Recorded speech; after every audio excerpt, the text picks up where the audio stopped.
Hello, जय हिंद, नमस्कार दोस्तों। स्वागत है आपका अपने चैनल कलाम एजुकेशन क्लासेस पर। दोस्तों, हम इस क्लास में करने वाले हैं रेलवे ग्रुप डी व एनटीपीसी 2025 से संबंधित जीके जीएस का प्रैक्टिस सेट। दोस्तों, इस प्रैक्टिस सेट में हम उन अपडेटेड क्वेश्चनों को करने वाले हैं जो कि दोस्तों हाल ही में आरपीएफ कांस्टेबल के एग्जाम में पूछे गए हैं, जो कि दोस्तों हाल ही में जो रेलवे का दोस्तों पैटर्न बना हुआ है, इसलिए ये क्लास आपके लिए बहुत ज़्यादा इम्पोर्टेंट होने वाली है। तो चलिए दोस्तों अपनी क्लास को शुरू करते हैं। उससे पहले दोस्तों, अगर आप कर रहे हैं दोस्तों आरआरबी, ग्रुप डी, एनटीपीसी या दोस्तों रेलवे के किसी भी एग्जाम की तैयारी कर रहे हैं, तो आपके पास दोस्तों रेलवे की प्रीवियस ईयर की ये 4 बुक्स होना बहुत ज़रूरी है, जिनमें आपको दोस्तों रेलवे मैथ्स की बुक मिलेगी, रीजनिंग की, रेलवे जनरल स्टडीज़ व रेलवे जनरल साइंस। दोस्तों, इन चारों बुक्स में आपको रेलवे के सभी प्रीवियस ईयर क्वेश्चंस देखने को मिल जाएंगे। साथ में दोस्तों जो हाल ही में आरपीएफ का कांस्टेबल का एग्जाम हुआ है, तो दोस्तों उन क्वेश्चनों को भी इन बुक्स में अपडेटेड कर दिया गया है। मात्र दोस्तों 99 रुपीज़ में आपको इन चारों बुक्स की पीडीएफ्स मिल जाएंगी। अगर आपको इनकी दोस्तों पीडीएफ चाहिए तो आप इस व्हाट्सएप नंबर से हमसे कॉन्टैक्ट कर सकते हैं। साथ ही में दोस्तों हमारा व्हाट्सएप का नंबर आपको वीडियो के डिस्क्रिप्शन में भी देखने को मिल जाएगा। तो चलिए दोस्तों अब अपनी क्लास को शुरू करते हैं। दोस्तों, हमारी क्लास का पहला क्वेश्चन है और मोस्ट इंपॉर्टेंट क्वेश्चन है। इंदौर घराना भारतीय शास्त्रीय संगीत के प्रमुख मुखर घरानों में से एक है। इसकी स्थापना किसने की थी? दोस्तों, रेलवे के एग्जाम में यही क्वेश्चन दोस्तों ट्रेंडिंग में बने हुए हैं।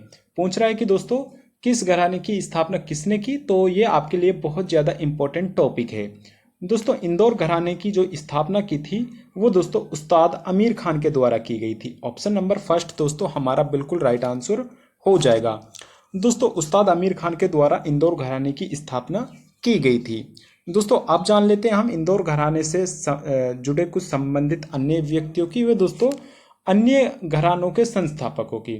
तो दोस्तों उस्ताद आमिर खान ने दोस्तों इंदौर घराने के ये संस्थापक है। वे दोस्तों अन्य इसके जो शिष्य पंडित है अमरनाथ, शंकर लाल मिश्र, कंकन बनर्जी, पूर्वी मुखर्जी, ये दोस्तों सभी इंदौर घराने से ही जुड़े हुए हैं।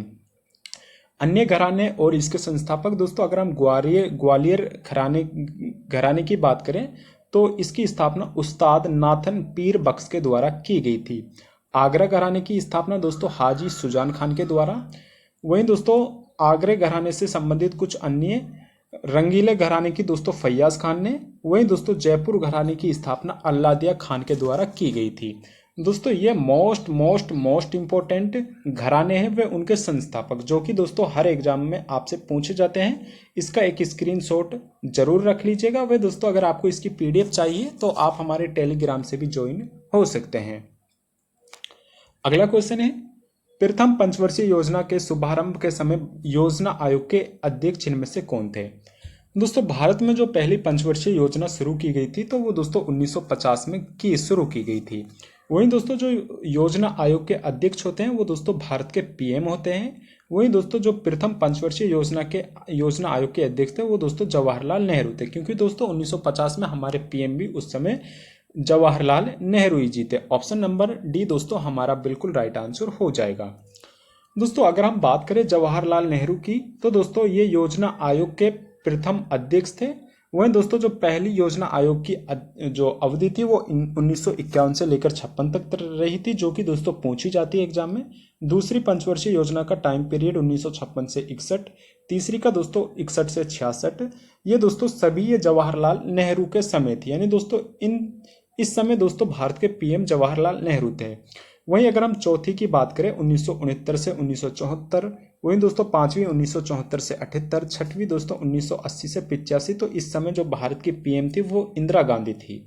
वहीं दोस्तों सातवीं पंचवर्षीय योजना से 1985 से 90, इस समय दोस्तों भारत के पीएम राजीव गांधी थे। आठवीं पंचवर्षीय योजना के समय दोस्तों भारत के पीएम जो वो पीवी नरसिम्हा राव थे। नौवीं पंचवर्षीय योजना के समय दोस्तों 1997 से 2002 तक इसका टाइम पीरियड रहा था और इस समय भारत के पीएम अटल बिहारी वाजपेयी जी थे। 10वीं पंचवर्षीय योजना का कार्यकाल 2002 से 7, इस समय दोस्तों अटल बिहारी वाजपेयी और मनमोहन सिंह जी थे। यानी दोस्तों 2004 में दोस्तों सरकार बदल गई थी, तो उस समय जो कांग्रेस के नए पीएम बनाए गए थे वो मनमोहन सिंह जी बनाए गए थे। वहीं दोस्तों 2007 से 2012 वो दोस्तों 2012 से 2017 तक। तो इस समय जो भारत के पीएम रहे थे वो मनमोहन सिंह ही रहे थे। एक बार दोस्तों इनका टाइम पीरियड भी आपको जरूर से एक बार देख लेना है। नेक्स्ट क्वेश्चन है, निम्नलिखित में से कौन सा एक उत्सव और नृत्य है? दोस्तों इनमें से कौन सा एक उत्सव और नृत्य है? बैसाखी, उगादि, पोंगल या दोस्तों बिहू? तो दोस्तों अगर हम बिहू की बात करें तो ये दोस्तों असम का एक उत्सव भी है और दोस्तों नृत्य भी। वही दोस्तों बैसाखी, उगादि, पोंगल, ये दोस्तों ये तीनों ही ऐसे दोस्तों उत्सव है जो कि दोस्तों फसल कटाई के दौरान किए जाते हैं। इसलिए दोस्तों बिहू हमारा बिल्कुल राइट आंसर हो जाएगा। ये दोस्तों एक नृत्य और एक दोस्तों उत्सव है। अगर हम बात करें बिहू से तो दोस्तों बिहू असम से संबंधित है। असम के अन्य त्योहार माजुली, दैहिंग पटकाई, काजीरंगा, हाथी, अलियलिंगांग, रोंगकर और चौमांगकन, रासलीला, करम पूजा व दोस्तों बैसागु, ये सभी दोस्तों असम राज्य से ही संबंधित है। आपको दोस्तों ये भी याद रखने हैं और मोस्ट इंपॉर्टेंट है। अगला क्वेश्चन है हमारा, निम्नलिखित में से कौन सा रोग कवक के कारण होता है? दोस्तों इनमें से कौन सा एक रोग है जो कि दोस्तों कवक से होता है? ऑप्शन है कोविड-19, दाद, तपेदिक या दोस्तों हैजा? दोस्तों कोविड-19 ये एक वायरस था, वहीं दोस्तों दाद है ये दोस्तों कवक के कारण होता है। ऑप्शन बी दोस्तों हमारा बिल्कुल राइट आंसर हो जाएगा। दोस्तों आप जानते हैं हम कुछ अन्य रोगों की व दोस्तों उनसे संबंधित दोस्तों वो किसके कारण होते हैं? तो दोस्तों दाद एक कवक जनित बीमारी है, मानव में विभिन्न रोगों के लिए उत्तरदायी होते हैं। एस्परगिलस संक्रमण, एथलीट फुट, जो किच दाद, ये दोस्तों सभी ये दोस्तों कवक के कारण होते हैं। जो भी आपको ये दिख रहे हैं कवक के कारण होते हैं। वहीं दोस्तों एक बार आप इसको जरूर पढ़ लीजिएगा। अगर हम बात करें दोस्तों तपेदिक की तो दोस्तों तपेदिक से होने वाले एंथ्रेक्स, टेटनस, लेप्टोस्पाइरोसिस, निमोनिया, हैजा, बोटुलिज्म, बैक्टीरिया, ये दोस्तों सभी बैक्टीरिया से होने वाले हैं। एक बार आप इसको जरूर देख लीजिएगा क्योंकि दोस्तों ये बीमारियों से डायरेक्ट क्वेश्चन पूछा गया है। अगला क्वेश्चन है, फियरलेस गवर्नेंस नामक पुस्तक के लेखक कौन है? दोस्तों फियरलेस नामक गवर्नेंस नामक पुस्तक के लेखक कौन है? तो ये दोस्तों किरण बेदी जी के द्वारा लिखी गई है। ऑप्शन डी दोस्तों हमारा बिल्कुल राइट आंसर हो जाएगा। दोस्तों अगर हम जाने कुछ किरण बेदी जी के द्वारा कुछ लिखी अन्य पुस्तकों की तो उनकी अन्य पुस्तकें dare to do, for the new generation, what went wrong and high, कब तक सहोगे, प्रसिद्ध लेखक और पुस्तकें।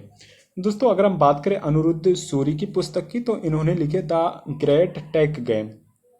वहीं दोस्तों अनुज धर की पुस्तक है what happened to Netaji, back from the dead, CIAI on, ये दोस्तों साउथ एशिया है दोस्तों।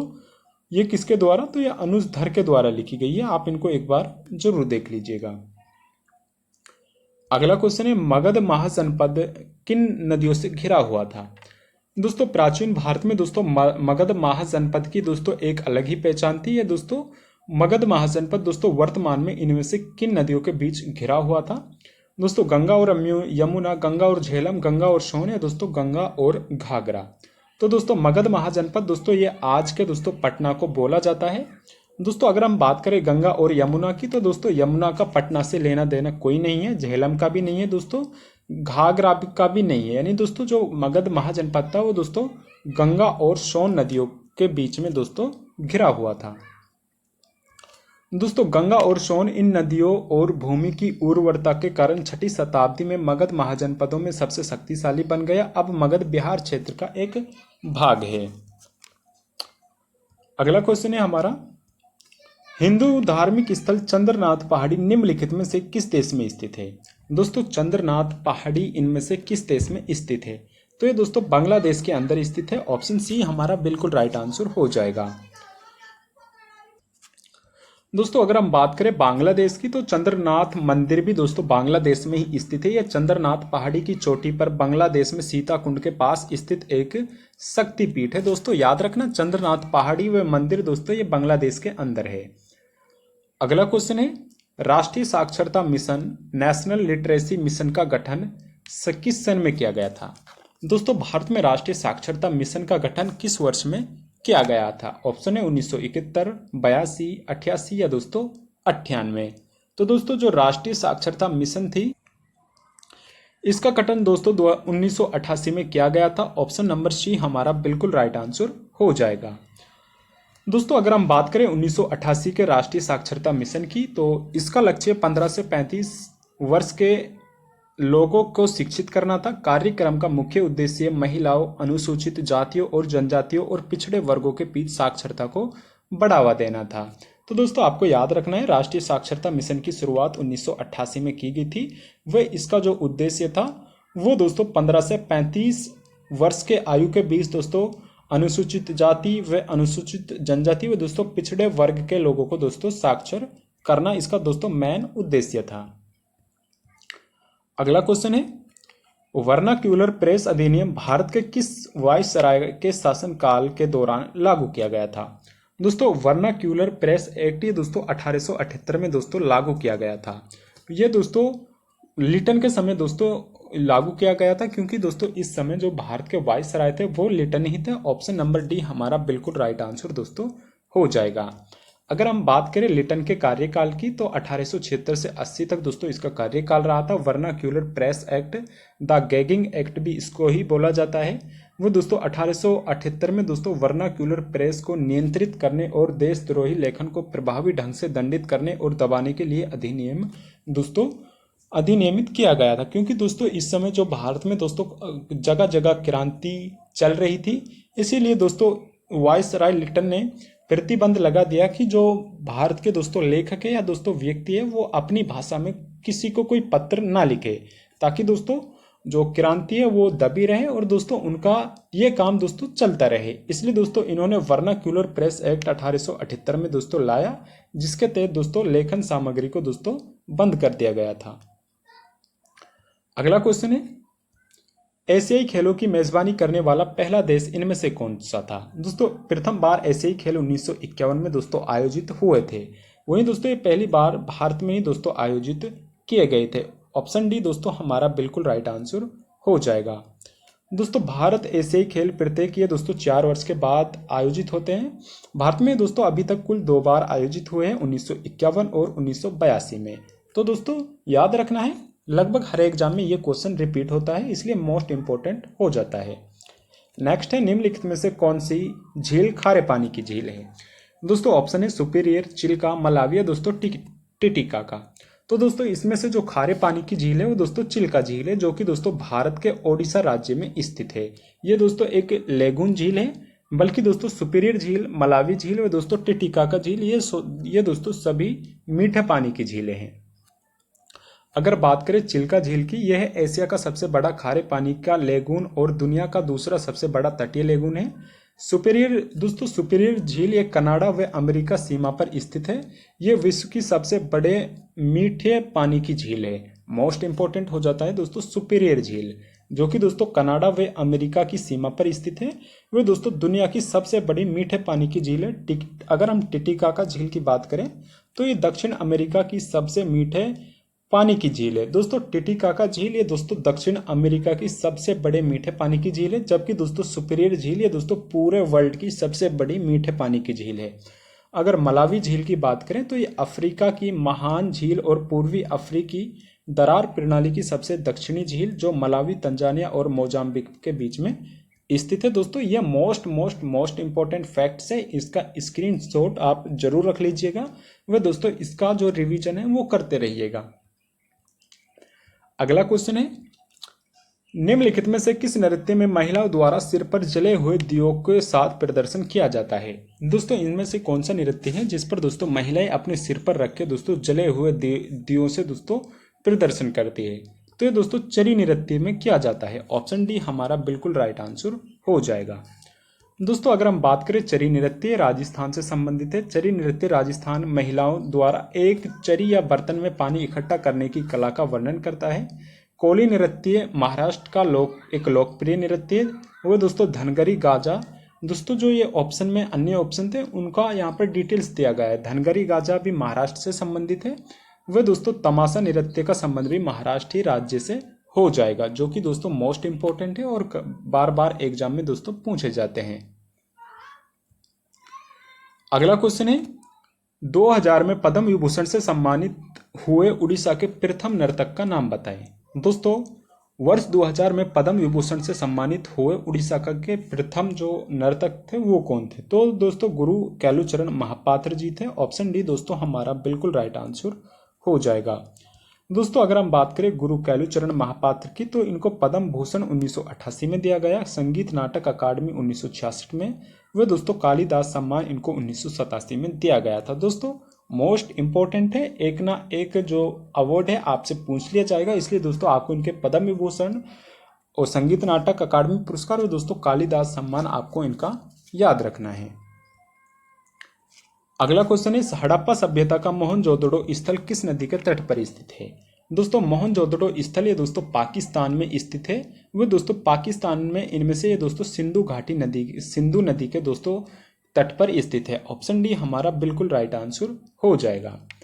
दोस्तों अगर हम बात करें सिंधु नदी की, तो हड़प्पा सभ्यता और नदी पर स्थित स्थान की सूची, दोस्तों हड़प्पा स्थल है वो रावी नदी पर स्थित है। लोथल स्थल है वो दोस्तों भोगवा नदी पर स्थित है। कालीबंगा है दोस्तों घग्गर नदी राजस्थान में स्थित है। अमरी है दोस्तों सिंधु नदी पाकिस्तान में स्थित है। चनहुदडोपी दोस्तों सिंधु नदी पाकिस्तान में ही स्थित है। वह दोस्तों सूत कांगडोर ये दोस्तों दास्क नदी पर स्थित है। आपको याद रखना है क्योंकि डायरेक्ट यही क्वेश्चन पूछा जाता है। अगला क्वेश्चन है, भारतीय रिजर्व बैंक का राष्ट्रीयकरण 1 जनवरी किस वर्ष में दोस्तों प्रभावी हुआ? दोस्तों भारतीय रिजर्व बैंक आरबीआई की स्थापना दोस्तों 1935 में दोस्तों की गई थी 1934 के एक्ट के द्वारा। लेकिन दोस्तों जो इसको राष्ट्रीयकृत किया गया था वो 1 जनवरी 1949 में किया गया था। ऑप्शन नंबर सी दोस्तों हमारा बिल्कुल राइट आंसर हो जाएगा। अगर बात करें दोस्तों 1949 में भारतीय रिजर्व बैंक के दोस्तों नेशनलाइजेशन किया गया था। इसकी स्थापना 1 अप्रैल 1935 में की गई थी। इसका मुख्यालय दोस्तों मुंबई में, कार्य इसका भारत में मुद्रा और क्रेडिट प्रणाली को संचालित करने के लिए मौद्रिक नीति को नियंत्रित करना है। ये दोस्तों मोस्ट इंपॉर्टेंट फैक्ट्स है, एक बार जरूर देख लें। अगला क्वेश्चन है, स्ट्रेट ड्राइव शब्द निम्नलिखित में से किस खेल से संबंधित है? दोस्तों स्ट्रेट ड्राइव शब्द इनमें से दोस्तों क्रिकेट से संबंधित है। ऑप्शन बी हमारा बिल्कुल राइट आंसर हो जाएगा। दोस्तों अगर बात करें हम जुड़े क्रिकेट से कुछ अन्य शब्दावली की, तो दोस्तों क्रिकेट से बीमर शब्द जुड़ा हुआ है, बेल्टर शब्द जुड़ा हुआ है, चाइनामैन, चकर, डोली, दूसरा डक, गुगली, मैडन, मांगकंड, नरडल, पैडल आदि ये दोस्तों सभी ये दोस्तों क्रिकेट की शब्दावली है जो कि दोस्तों डायरेक्ट एग्जाम में पूछी जाती है। अगला क्वेश्चन है, दिल्ली का वह सुल्तान कौन था जिसकी घोड़े से गिरने पर लगी चोटों के कारण मृत्यु हो गई? दोस्तों भारत में दोस्तों गौरी की मृत्यु के पश्चात दोस्तों 1206 में दोस्तों गुलाम वंश की स्थापना हुई। दोस्तों गुलाम वंश की स्थापना कुतुबुद्दीन ऐबक के द्वारा की गई थी। वहीं दोस्तों इसका कार्यकाल 1206 से लेकर दोस्तों 1210 तक था।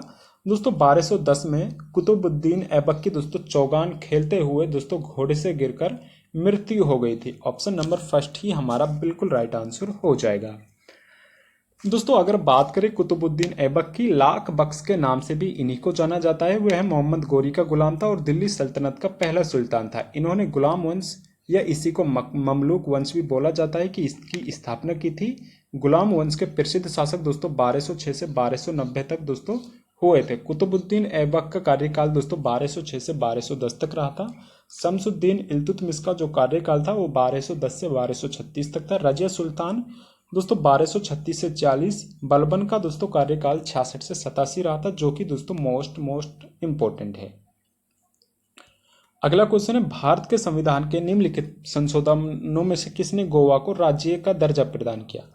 दोस्तों गोवा को राज्य प्रदान दोस्तों 56वां संविधान संशोधन 1987 में किया गया था। ऑप्शन नंबर दोस्तों बी हमारा बिल्कुल राइट आंसर हो जाएगा। दोस्तों ये जो जानकारी है ये दोस्तों गलत दी हुई है, इसलिए दोस्तों इसको आप नेगलेक्ट करिएगा। वहीं पीडीएफ से भी इसको हटाकर इसकी जगह पर दोस्तों जो गोवा से रिलेटेड फैक्ट्स दोस्तों उनको लगा दिया जाएगा।